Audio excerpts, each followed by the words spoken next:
Welcome to A Plus Health Life channel. We discuss the ways to fulfill your life with more quality and inform you on ways to get to your life goals with less effort.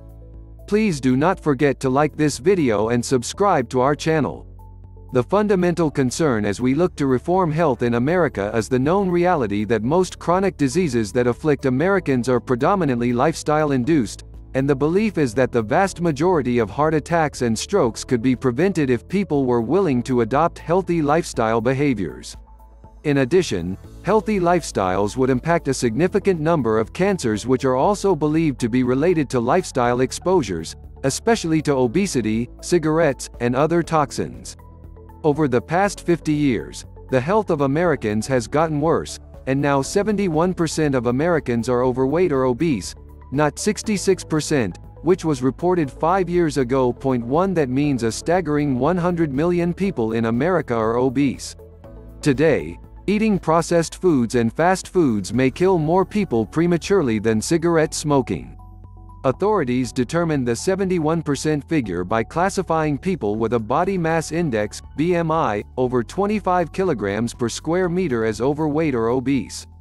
Yet in long-lived societies such as in the blue zones, Icaria, Greece, Sardinia, Italy, Okinawa, Japan, the Nicoya Peninsula of Costa Rica, and Loma Linda, California, and wherever we find groups of centenarians, we observe a healthy BMI below 23 kilograms per square meter, not 25 kilograms per square meter. If we use above 23 kilograms per square meter as the demarcation for overweight or obesity, then we find that 88% of Americans are overweight.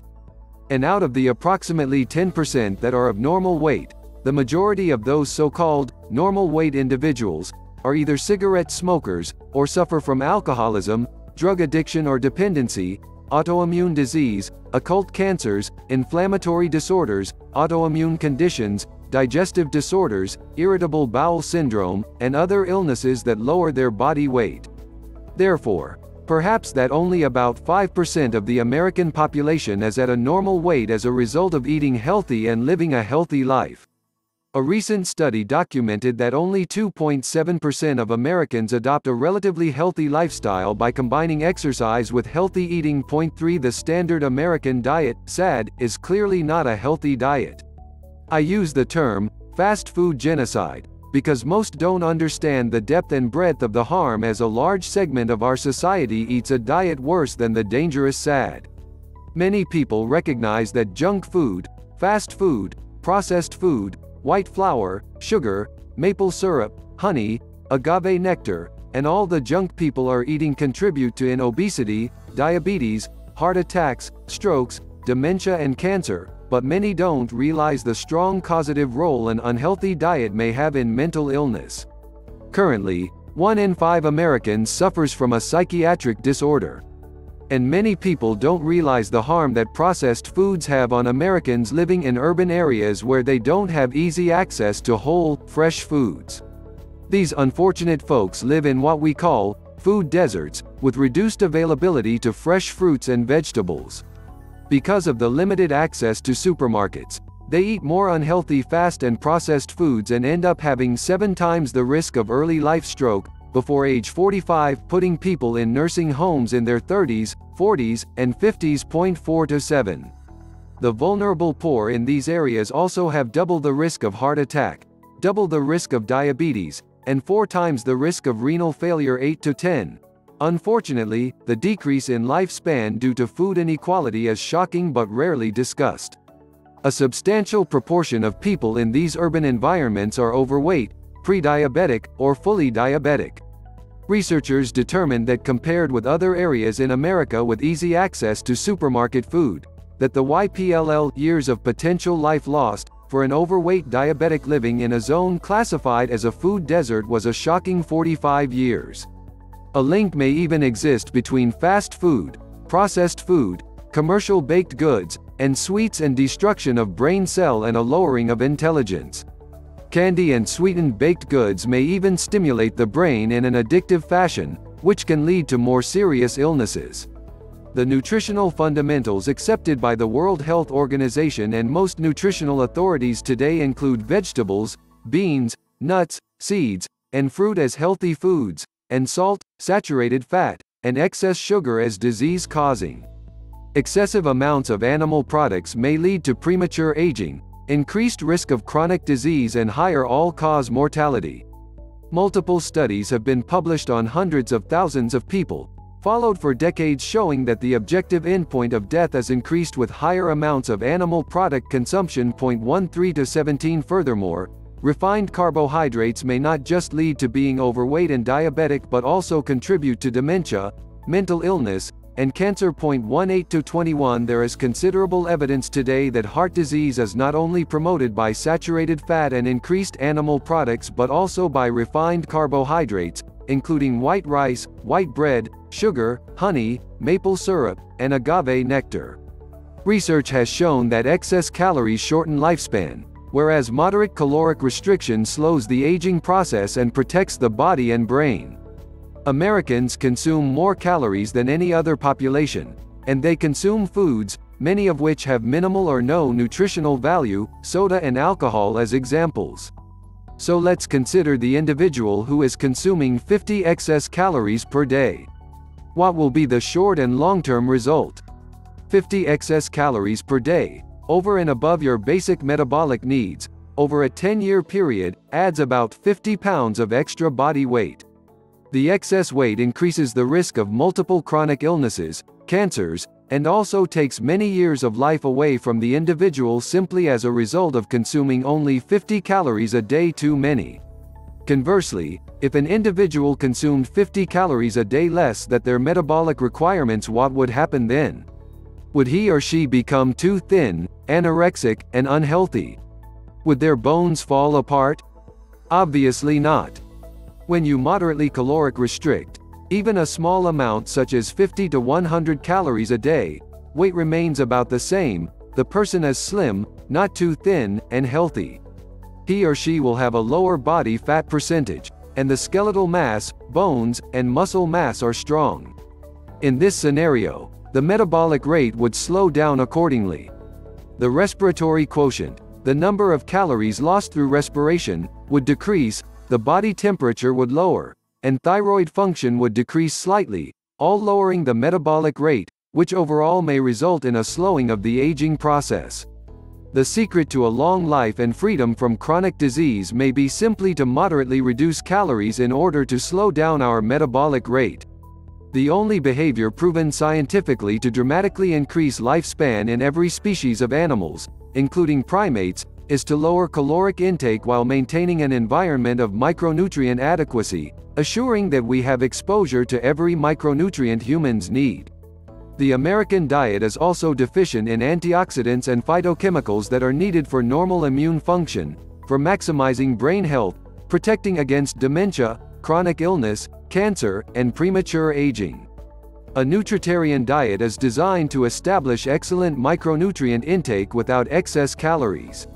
A nutritarian diet is designed to help prolong human lifespan, decrease the risk of cancer, and keep the brain functioning well for many years. This principle is represented by the equation I use, H equals NC, which means your healthy life expectancy, H, is proportional to the micronutrient, N, per calorie intake, C, over your lifespan. This means that we are encouraged to seek out foods that are rich in nutrients. We should try to limit or exclude empty-calorie foods and drinks. We should also limit or avoid calorically dense foods, and not eat for recreation or when we are not hungry. A nutritarian diet is rich in phytochemicals and antioxidants. It is a vegetable-based, utilizing a wide assortment of colorful vegetables, root vegetables, green vegetables, peas, beans, mushrooms, onions, nuts, seeds, and some intact whole grains. While the standard American diet and most traditional diets are grain-based and lack sufficient exposure to the broad spectrum of antioxidants and phytochemicals, with their anti-cancer effects, it is important to note that not all plant-based diets are equally cancer protective. As an example, a rice-heavy, macrobiotic diet limits phytochemical diversity, and brown rice produced in this country is contaminated with arsenic, extensively documented by Consumer Reports, and white rice is refined, high glycemic food, and therefore not a healthy starch. In comparison, The SAD is almost the opposite of a nutritarian diet. Over 55% of the SAD's calories are processed foods, and about 33% of calories come from animal products. If we are looking at the amount of fresh produce, fruits and vegetables consumed in America, the food consumption data reports about 10%, but in actuality, it is less than 5%, because they include French fries and ketchup in the definition of produce. The point here is that processed foods such as bread, pasta, salad oil, mayonnaise, donuts, cookies, rice cakes, breakfast bars, chips, soda, candy, and popcorn do not contain a significant micronutrient benefit.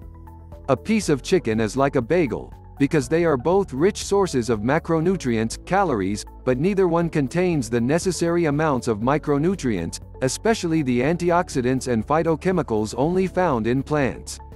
The high glycemic white flour products with added sweetening agents flood the bloodstream with glucose without fiber, nutrients, or phytochemicals, and these baked goods are also high in acrylamides and advanced glycation end products, further increasing the glycoproteins in our tissues. The resulting spike in glucose leads to abnormally high amounts of insulin, which will also promote angiogenesis, which fuels the growth of fat cells, increases cellular replication and tumor growth.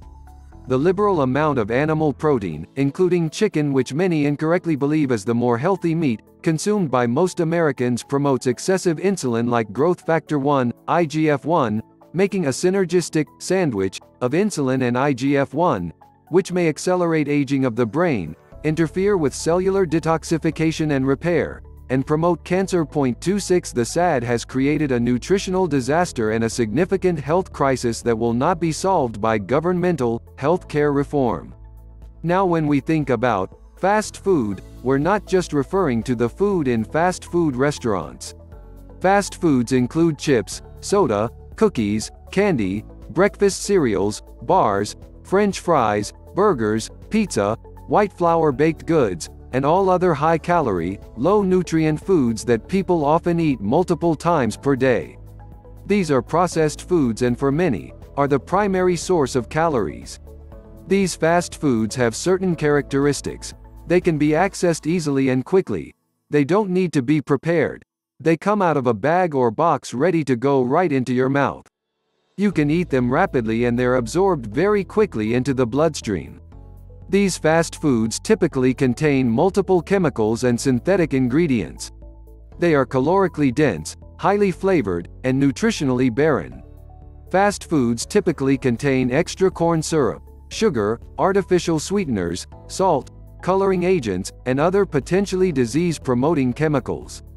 When calories flood the bloodstream rapidly, they have dramatic biological effects. Let's compare 200 calories of white bread to 200 calories of beans.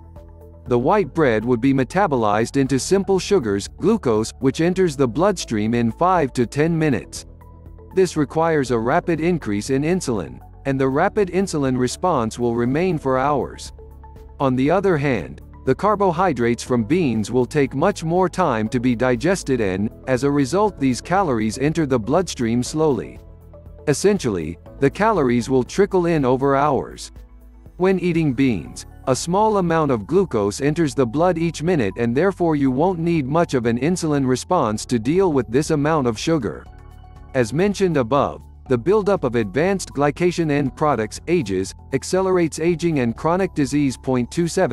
28 When a diabetic suffers from kidney failure, blindness, or a leg amputation, a major causative factor is the buildup of AGEs in the tissues.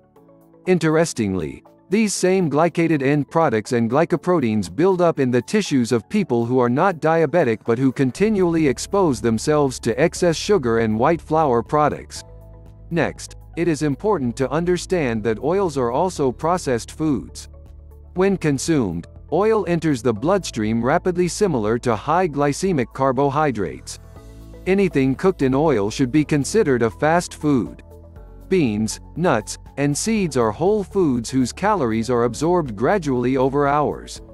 In contrast, the calories from oil are absorbed rapidly, and are largely empty calories, with insignificant micronutrients and no fiber, a combination that leads to obesity, disease, and premature aging. If I set up a buffet dinner and I asked all the guests to form 2 lines and then gave everyone on the right side a tablespoon of olive oil, and each of those on the left side an apple to consume while they were waiting in line, those who ate the 65-calorie apple will generally eat 65 less calories from the buffet. But those who had the 120-calorie tablespoon of oil will not usually consume 120 calories less. The oil contains neither fiber nor micronutrients and contains nothing to decrease the appestat. A matter of fact, if you put oil on food, it may actually increase one's appetite. Not only will these individuals not eat fewer calories, they will eat even more than the 120 calories from the oil. 29 When added or mixed into food, oil drives overeating behavior. Nutrients and fiber are needed to control the appestat, so you consume a healthy amount of calories. My experience has demonstrated with thousands of patients, the more nutrient and fiber-dense your diet becomes, the lower your drive to overeat. 30 This is extremely important, because even a moderate amount of extra fat on the body induces more rapid aging and increases the risk of diabetes, heart disease and cancer. A mild degree of caloric restriction becomes comfortable and achievable when the diet is high in micronutrients and fiber. When you have enough micronutrients and fiber in your diet, you don't feel driven to overeat. But when you don't have enough micronutrients and fiber in your diet, you become a food-craving, overeating machine. Even worse is what happens when you eat food fried in oil, because fried food may create carcinogenic and mutagenic aldehydes. 31 Food that is fried, such as in a fast food restaurant, is usually cooked in oil that has been heated and used multiple times. One serving of French fries or fried chicken that is cooked in a fast food restaurant has 100 times the level of aldehydes designated as safe by the World Health Organization. Even the fumes are so toxic they increase the risk of cancer. People working in restaurants that fry the food, or those working in a movie theater making popcorn, have a heightened risk of lung and other cancers, even if they don't eat any of the fried foods. The explosion of fast food restaurants has significantly increased the intake of fried foods, and people are now eating 1,000 times the amount of soybean oil compared with the early 1900s. 33 Humans never ate 400 calories of oil a day the way people do in America, especially in the southern states, which are known for the highest stroke and heart attack rates in the world. 34 When you use nuts and seeds as your source of fat as opposed to oil, we see the opposite effect. The Physicians' Health Study, the Nurses' Health Study, Iowa Women's Health Study, the Adventist Health Study, any study with large numbers of people followed for decades, demonstrates the relationship between nut and seed consumption and longer lifespan. We always have to give more credence to clinical research studies that involve large numbers of people followed over decades using objective endpoints such as mortality. When you do that, you find that people who consume nuts and seeds regularly have lower cancer rates, lower cardiovascular death rates, lower sudden cardiac death, less irregular heartbeats, and an increase in lifespan. A 2015 meta-analysis that included over 44,000 deaths demonstrated an almost 40% decrease in cardiovascular mortality for people eating nuts and seeds regularly, 1 serving a day. The European Previmed study, which randomized 7,216 individuals to nuts or olive oil as part of a Mediterranean diet, showed a 39% decrease in all-cause mortality in the nut eaters. When we look at the health implications of animal protein, we should compare this type of nutrition with plant-based proteins, especially when an individual has cardiovascular disease, diabetes, obesity, or even cancer. When your protein comes from beans, nuts, seeds, and greens, the body more gradually assimilates a complete array of amino acids to make functional proteins and hormones, keeping IGF-1 production much lower. Adequate amounts of plant protein keep IGF-1 in that moderate range, between 100 and 175, which is where it should be. The average American's IGF-1 level is around 225, which is a level which has been linked to cancer promotion. When we eat a variety of plants, we get a full balance of amino acids, which slowly enter the blood, and we also digest some of the bacteria in the digestive tract and some of the cells that slough off of the villi endothelium, enabling the utilization of partially incomplete plant proteins, now made complete. Conversely, when you eat large portions of meat, eggs, or cheese, the amino acid mix enters the bloodstream faster, and because it is already biologically complete, it stimulates excessive amounts of IGF-1, again increasing the risk of cancer. The average American consumes 10 to 20 ounces a day of animal products, whereas the safe level of consumption is likely less than 10 ounces per week. My estimate of 10% of calories as an upper limit of safe consumption is for a person with favorable genetics and is still likely more animal products than ideal for the non-elderly adults. It may be the case that under 5% of calories from animal products would be more ideal for lifespan and for facilitating disease reversal. Of course, any diet designed to optimize health should include a broad array of colorful plants with phytochemicals and antioxidants, which have been shown to increase lifespan and prevent cancer.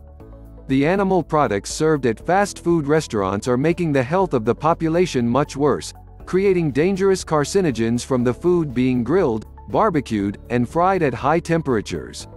The World Health Organization has classified processed meats, hot dogs, sausage, bacon, and lunch meats, a Class 1 carcinogen.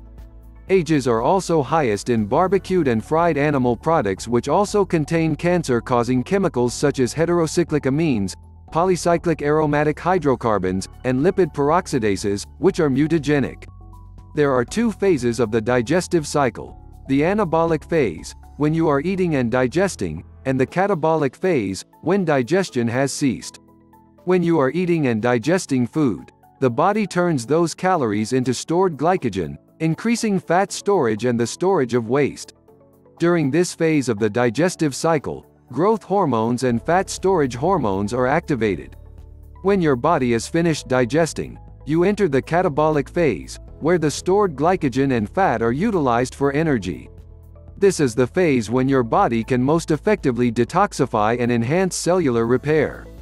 It is the time when the liver and kidneys work together to remove aldehydes, AGEs, and other toxic metabolites. Repair and healing is enhanced during the catabolic phase when you are not eating food. Most Americans have made their bodies so toxic that when they enter the catabolic phase of the digestive cycle, they feel uncomfortable. That means they feel fatigue, headache, stomach cramping or fluttering, anxiety, or other uncomfortable symptoms when they stop digesting food, and the body starts to mobilize waste and repair the damage.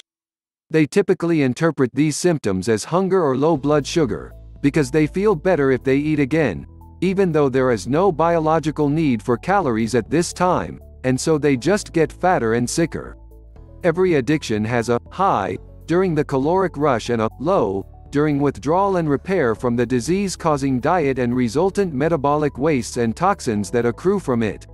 The American diet results in withdrawal symptoms and discomfort, which promotes overeating and too frequent eating. The lower the quality of the food consumed, the more discomfort felt when not eating and digesting, which makes it very difficult to maintain a healthy body weight. Thank you for watching.